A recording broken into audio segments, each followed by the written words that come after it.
All right, ladies and gentlemen, it's Wiz. Welcome back for another FFT Onion Knight Plus AI battle. So on top, we have my Mythology's team. I updated it. And then we also have Juscal's team, Lunar Frost, that he updated as well. So we'll introduce the teams and I'll talk about them briefly. So let me do one thing. I muted the audio. I don't want to do that. There we go. It's enabled. So for my team, we have Vulcan the Chemist, Nox the Oracle, Achilles the Lancer, and Amaterasu the Samurai. And now for Juscal's team, Lunar Frost VG, we have Cecil the Dark Knight, like the name, Rosa the Priest, Gomez the Wizard, and Rydia the Summoner. And I actually have to go back and do one thing, and I don't know why the memory card generator wasn't reading it, but I just noticed it now. I noticed it from another team too. It's not in the description either. I know it's in the infographics, but I'm going to have to make a change really quickly right now. So, as you can see, Dark Knights can't equip rings. And the reason why I did that is specifically because of the curse string.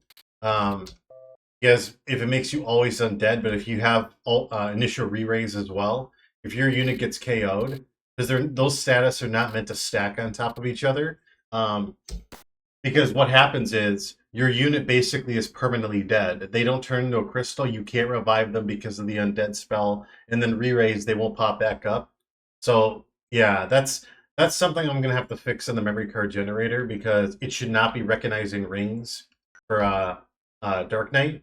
And I'll also point out something. It's the memory card generator's fault, I believe, but. So when you gave me this team, Juscal, like there's nothing wrong with this in of itself, but for whatever reason, equip ranged in the generator, it keeps on reading it as equip semi-ranged. And semi-ranged just for like books and instruments. So even though I put equipped ranged in the generator itself, it kept on reading those abilities, or it kept on reading those items. It wasn't reading guns, crossbows, and bows. So yeah, there's just a couple of quirks I'm gonna have to work out, but that's another thing too. I don't know why, because they're flagged to not have rings equipped, and the memory card generator is not reading them. So I'm just gonna switch this for the meantime. But yeah, obviously center around Final Fantasy IV, Golbez being an armored wizard, Rydia being the summoner, Rosa having the priest.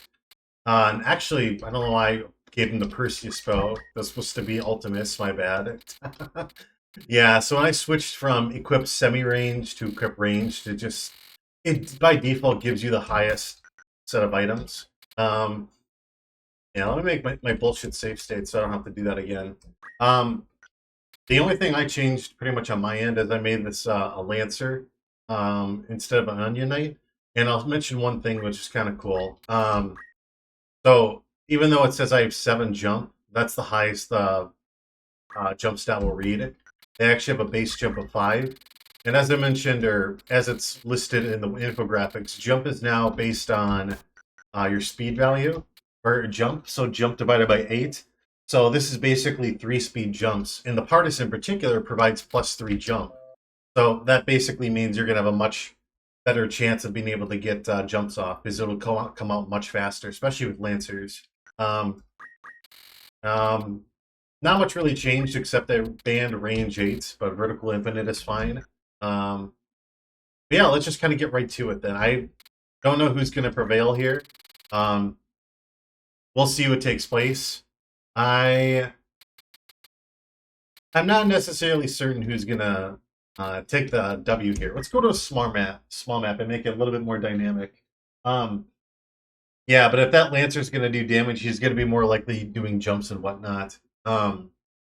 Just because it'll be higher, 1.5 times the base damage. On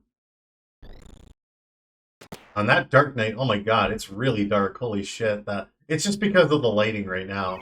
When we get to a map with better lighting, it's almost like pitch black.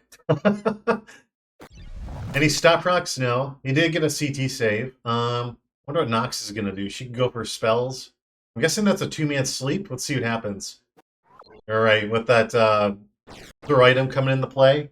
Oh wow, that's a huge fucking nuke spell. Jesus. Toxic? Alright. I wonder what she's casting. Sleep, nice. I can live with that. And it hits 2 of them, not bad. Flare. Now the Oracle's right there just to bring him back up, and we can see some massive damage because of the sleep. Pretty good. Yeah, so this Lancer, going for some good damage. It's not going to kill, but it's still a lot. 300. And remember, it's basically a 3 CT attack, 21 divided by 8, so it's a very, very fast jump in general, so it's going to come out far more often. Nice heal with the Night Sword right there. Good thing he gave him the battle boots. Oh, that was devastating. Holy shit. Meteor. Oh, and it missed too. Magic attack up. But oh man. That summon from Redia just destroyed everybody right there. Oh my god. Reflect heal. Bolt 2. Alright, well that was just... Oh, I thought the Lancer died, but he should be dying next shot, unless he jumps out of the way. Yeah, but that 3-man summon just destroyed me. Gonna jump out of the way? Yep. The question is the jump gonna land first or the spell? Holy? Yeah. It's not gonna matter, though. Yeah, pretty good. Wow, so... I had no idea. I think, honestly, that 3-man summon was probably the clincher right there. So, when these units are gonna be spread out, you know, on larger maps, it's gonna be a lot more difficult to execute that. So we'll see how much of a difference that makes with them just not being as close of proximity. Because, yeah, when you're able to get 3-man summons like that and do 900 to 1,000 collective damage, it's a big difference maker. 3 out of 4 people hitting, pretty good. I'm not sure if that's Battle Song or Magic Song. It's basically random as to which one the Chemist goes for. Well, I think, either one would actually work out. 200, not bad. Yeah, so 200 damage onto the Dark Knight. Right before the Protect Shell, so yeah, I wasn't able to mitigate that damage. Alright, hits everybody, so it's gonna help out the Lancer's damage output a fair bit. He does have attack up, so do remember that. Attack up on this Chemist, so he can do some good damage. We're gonna see any snipes? No. I can get behind that. That it just means more jumps are going to take place. Yeah, so 365, yeah, just a nuke spell. And this summoner is kind of creeping forward. Yeah, that rubber costume being able to heal, pretty good. 143, 7-range snipe right there, not too bad. We're going to see a Don't Act. Is the Don't Act going to go off, or is that Flare going to go off first? She's got short charge, yeah, so it's more likely to go off. Yep, so perfect timing. Bison Boat, taking all of his MP away. Actually, a good chunk of it, not all of it, because of the magic defend up, but... Any stop rocks? No. 154 damage jump, not too bad. Remember that projectile guard does save her, it would have prevented her from going to the critical, and that's a good thing. She's probably in range for a 2-man summon. Nope, looks like it's only hitting the Samurai, which is what my team wants. They don't want to get hit by multiple groups. Actually, that might hit the Lancer, too. It's hard to say. There's no way she would move in range. We're going to see maybe a Chirujir Den? No, a swipe, though. Pretty good. He did guard. Not the highest amount of damage, but do remember that there is Protect on that Dark Knight. We're going to see a Dark Sword? No, I thought we would have seen a Dark Sword. A little bit too bad right there. Yeah, she is in range for, yep. Oh, Earth Slash, interesting. I thought she would have gone for Kikuichi Emoji. Petrify, pretty good, and the Faith just wore off too, so that's pretty clutch. Yeah, because now, yeah, the one thing I would say is that this summoner is on the opposite side of the map, pretty far out of position, so this Dark Knight should just be going for single Night Swords, yeah. Now the Chemist and the Lance are right there to revive him, but she can just disrupt and do damage freely like this. I'm surprised she's not going for a Kikuichi Emoji, unless, like... Oh, well, you know, the thing is, remember, pre-7-8 magic defend up, so maybe that Earth Slash is just doing more damage than the Kikuichi Emoji. That's my presumption. I'm not sure what that is, that spell. I wonder if she's dead here. She probably is. Unholy Sacrifice, not too bad. Auto Potion. I don't know if that's enough, though. Stop. Oh, that's I think that's more of a detriment because there's only 2 people alive on Juscal's team right now. Um, nice, took an arrow shot. Yeah, that's pretty good right there. Yeah, Rosa doing her thing. Now, the one thing that can actually kind of work out with the Ultima spell is that, well, again, it can cast Ultima. So with her having a high MA and a high faith, there's a good chance, like, if the proc goes off, it can do some decent damage. It's pretty niche, but I think it works. So 80% chance of Petrify. Um, she does have short charge, the Oracle, so she should be getting off before the Priest. And I'm guessing that's a holy spell, so it should go off before anything else. Yeah, with the item boost, I don't know if he's going to do 220 damage unless we see a Dark Sword. No. I'm surprised he's not going for Dark Sword. Maybe it... Wow, she got holy off? Let me see something. There's no way.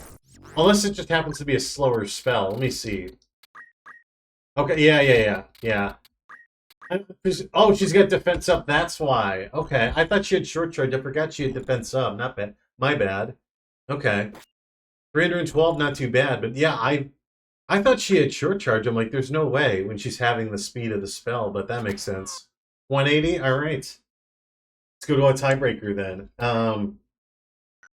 Yeah, let's just see how this plays out then. And again, I think that's kind of the win condition for Juscal is for Rydia to get a 3 or 4 man summon, because if she can do like, 1,000 collective damage in one turn and probably 2 or 3 man wipe someone. Oh, I think this is going to work out well for her because everyone. Well, I think when I'm looking at it now, remember that Lancers have an ignore height. So because of that, he might be able to just kind of go down to the lower portions of the ground. Protection. Oh, Kiyomori's, he's not in range of it. That's too bad. I'm curious to see what's going to take place here. I'm guessing that's going to be like a sleeper Donak before the Holy. It should be faster. Yeah, but let's see. I'm guessing that's a Bolt 2 and then some summons. Yeah, this is exactly what they want. This is exactly what Juscal wants right here. Because you're still going to have 2 nuke spells. Cyclops, yeah, it's probably over. Yeah. And Meteor, fucking hell. And that is exactly what he wants. Just that one turn. I don't know. Maybe I should reclassify this as a mob, because they're able to do that on their very first turn. Trying to constitute what is and is not a medium versus a small map is always challenging because of mobility. Now imagine like if I were to like unban move +2 or move +3, things would be even more dynamic. So 403, fucking hell. Wow, they definitely did their justice right there. Yeah, with equip armor too. So yeah, decent health. 370 is not that bad. Good MA. Yeah, pretty decent.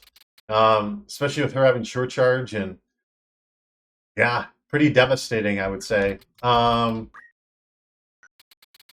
Yeah, so just for the hell of it, we're gonna go to another medium map. I know that he won the best of 3. I just want to see how much of a difference that makes. And don't mind me taking these creative liberties. I mean, I always take everything as a learning opportunity. It helps you. This is just my belief, but I think it's a lot easier to balance a game when you actually play and watch simulations like this than it is to like bullshit theory craft and try to speculate as to what is and is not balanced. Like, it's just, in my opinion, it's much easier to balance a game like that when you are able to actually see things for yourself. It's called more doing and less speculating. That's my turn of phrase. Yeah. But I think that's just does more justice overall. I'm guessing that's a bolt and then a toxic. Oh, all right. So she's gonna take double damage. Paralyze. Oh wow. All right. Does not hit. Oh, meteor. Oh fuck. I was wondering what that spell was. Oh yeah, that is pretty devastating. Jesus. Yeah, you're pretty much relying on those one turn and a stop rock. Oh my god. Utterly dominated right there. God damn. Nice Bolt 2 heal. Awesome. Wow, my god. Wow, that was utterly devastating. Yeah. I always go for like the Capricorn, Taurus, Virgo compatibilities, just because I'm familiar with that trio, as well as Pisces, Scorpio, and Cancer. The other ones I'm always kind of like fuzzy on. I think like Leo, Aries, and Libra. Those all have good compat. I can't remember. Let's take a look at that. Yeah. Oh wait. So this, I'm pretty sure. Oh, it has to be Sagittarius. Okay. Yeah, Leo. Wow, Aries and Libra had best compat. My bad. I kind of forgot about that. It's hard for me to know what the other ones are. I don't memorize the. I haven't memorized the other 6 zodiac signs at the top of my head. So, all right. Well, that said, I will see you guys for tomorrow's video and possibly a stream too, 7 to 11 p.m. So, all right. That said, I'll see you guys then. Have a good one and take care.